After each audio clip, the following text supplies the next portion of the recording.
It's a nice bike. Wow, £12,000 though. It's an expensive bike. And it's in disguise. Yes, I love the idea, yes, that they were testing it and disguising it so people didn't see what it was. I don't know how, big cardboard box or something. Well, as long as it wins, that's the main thing. Yeah, absolutely. Well, more now. It's been revealed tonight that former Swindon Town Chairman Jeremy Ray is part of a group of British businessmen trying to buy a stake in Birmingham City Football Club. Mr Ray is part of a consortium called Soccer Management Worldwide Limited. The company has confirmed it's in exclusive advanced talks to buy a quarter of Birmingham City from the current owners, who are based, of course, in Hong Kong. Now, if all that wasn't exciting enough, we are continuing the big ITV News Central countdown to the biggest British boxing match in post-war history. Carl the Cobra Froch is up against challenger George Groves in front of 80,000 people at Wembley on Saturday night. Well, in a moment we'll hear from those close to Carl's camp, his family and his friends. But first, our sports correspondent Steve Clamp reports now from the press conference between the two men at Wembley.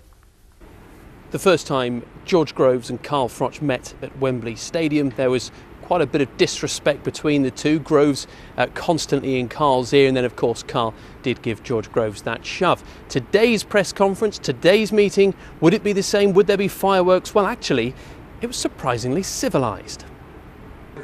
No pushing, just confident predictions. Oh, and a few yawns from Carl. And then of course Groves, well, he's telling us it'll be a knockout. We've been working on left hooks. We know the left hook will work, and it'll be the left hook that finishes Carl Froch on Saturday night. I was just saying to Rob, I better pick that right hand up and get it up by my chin. It was fairly calm today. It was not what I was expecting at all. Yeah, there was no drama. I thought that he maybe bring a few tricks or try something to try and antagonise me or wind me up, but I think he's been so unsuccessful in trying to wind me up on the whole build-up.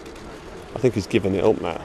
No Rubik's Cube, the greater respect. Is that a sign that you're less confident this time? Oh, of course not, no. I was supremely confident. We're here now, we're here. I've had as perfect camp as possible. We're performing in the gym, and now it's time to perform on fight night. Boom!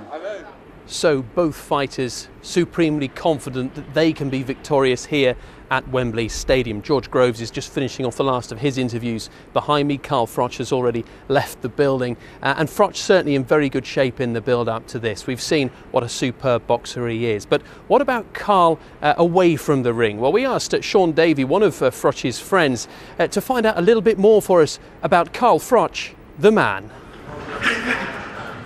Carl Froch, to most, he's a boxing hero, someone who opponents fear and crowds, well, most of them love. This is where it all started for Carl. Well, that's not where we met. We both had two properties in Nottingham, but mine leaked into Carl's. Not a great way to start a friendship, but it's lasted all these years. We soon realised we had a common love of boxing and fitness. I began helping him improve his cardio fitness levels, and we've been friends ever since. Let's go for it. This is the Hill of Death. Me and Carl have done a lot of training on this hill. You can't really see the gradient of it at the moment, but trust me, it is really, really steep. But enough of the boxing and the training. Let's see what Carl is really like outside of the ring. And I'll tell you, there's plenty of people that know more than I do. And we met up in London, where I lived at the time, and we hit it off. We hit it off straight away. Yeah. Rachel accordingly is Carl's partner and mum of their children, Rocco and Natalia. Everybody knows Carl as a boxing star. What's he really like? Well, to me, he's just, you know, he's my partner, and he's the father to our two beautiful kids. So he's a gentleman, and he's kind, and he's loving, and I think sometimes people don't really see that. Of course, long before Rachel was on the scene, Carl was just a young lad growing up in Carlton, Nottingham. His mum has some tales to tell. He went down to the boxing at the Phoenix Boxing Club way too early. I think he was about 9 years old, and he couldn't enlist or sign on until he was 11. But he kept going down and watching the other boys training and boxing. He'd put the gloves on. So from 9, he was determined to be a boxer. And what about his brothers? Carl is one of 3. They are still close now. Back then, you didn't have the technology what kids have got today, so we used to think, well, we've been to the gym, let's brush up on our skills. So we just literally get the cushions off the settees, we'd have pillar fights, we'd have some really good good scraps as kids growing up. People ask us that question. Yeah. Because, what's it like having Carl Froch as your brother, and are you starstruck? And I say, it's Carl. It's just Carl to me. It's, I suppose growing up with it and how he's accomplished what he's done. He's just sort of, you don't know, you get used to it, don't you, in a way? You sort of get used to it.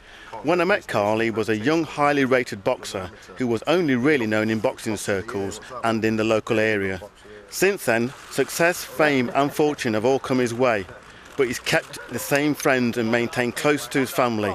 Some years back, about 8 or 9 years ago, we went to LA for Christmas and New Year. Yeah. And took some photographs, and it's like 3 chumps or something like that. He's not happy with that. I think it's quite a good one. Adam Fuchs has been Carl's best friend since childhood. He was always the kid in the gym that he would try and skive a bit. You know what I mean?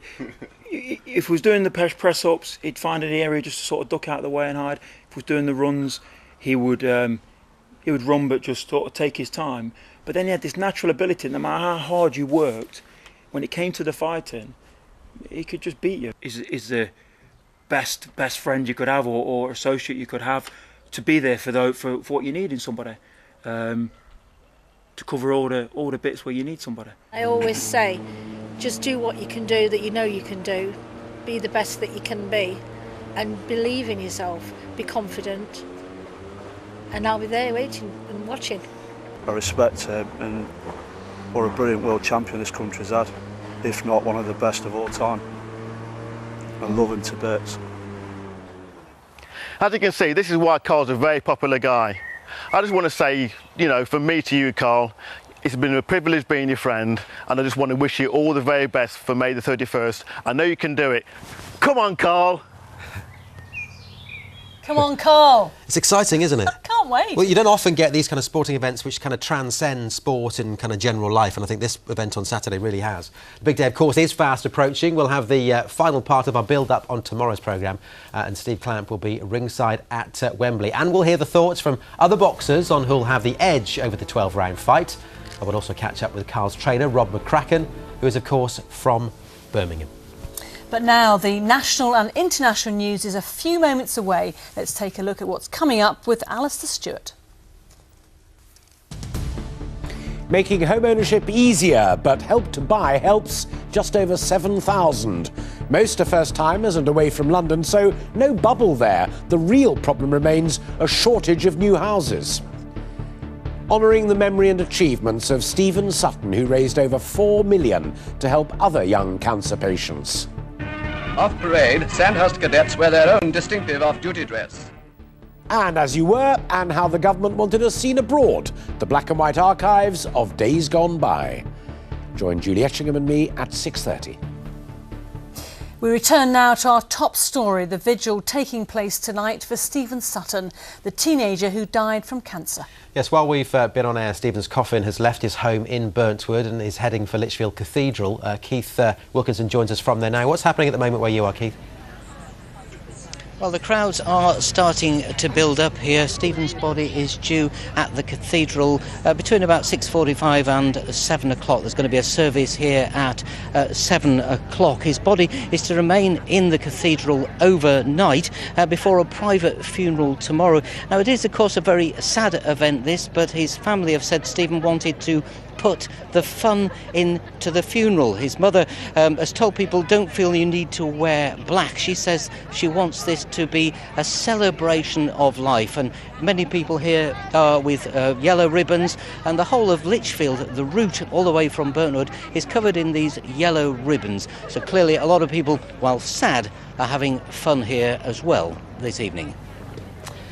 OK, Keith, thank you very much for us this evening. We'll, of course, report on that funeral tomorrow extensively throughout the day, where Stephen's family are asking people to put the fun back into funeral, urging everyone to wear yellow, as Keith said. At 11 o'clock tomorrow morning, they're also asking people to make a heart shape with their hands in tribute to the amazing fundraising work done by Stephen. Plenty more on that tomorrow on our website, of course, and on our bulletins as well. Time now, though, for a look at the weather forecast. Here's Simon Parkin.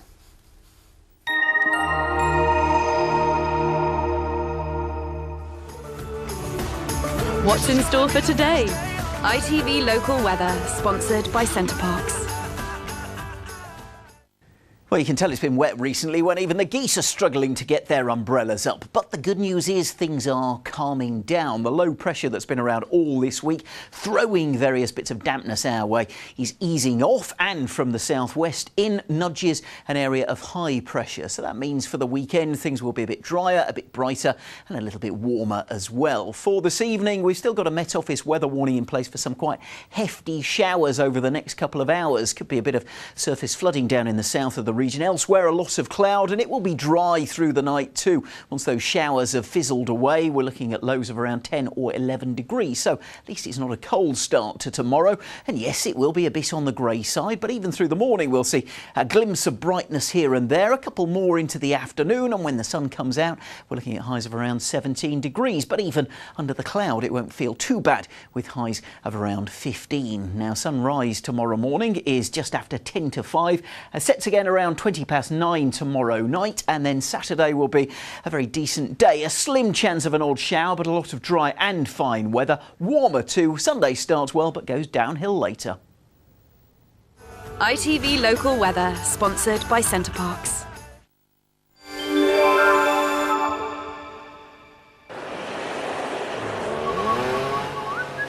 The Pollen Count, sponsored by Checkatrade.com.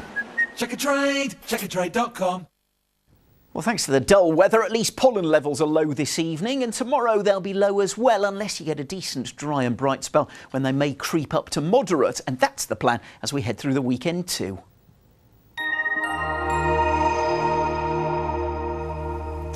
Quick reminder of the top stories tonight before we leave you. An appeal by charity fundraiser Stephen Sutton has today passed the £4 million mark.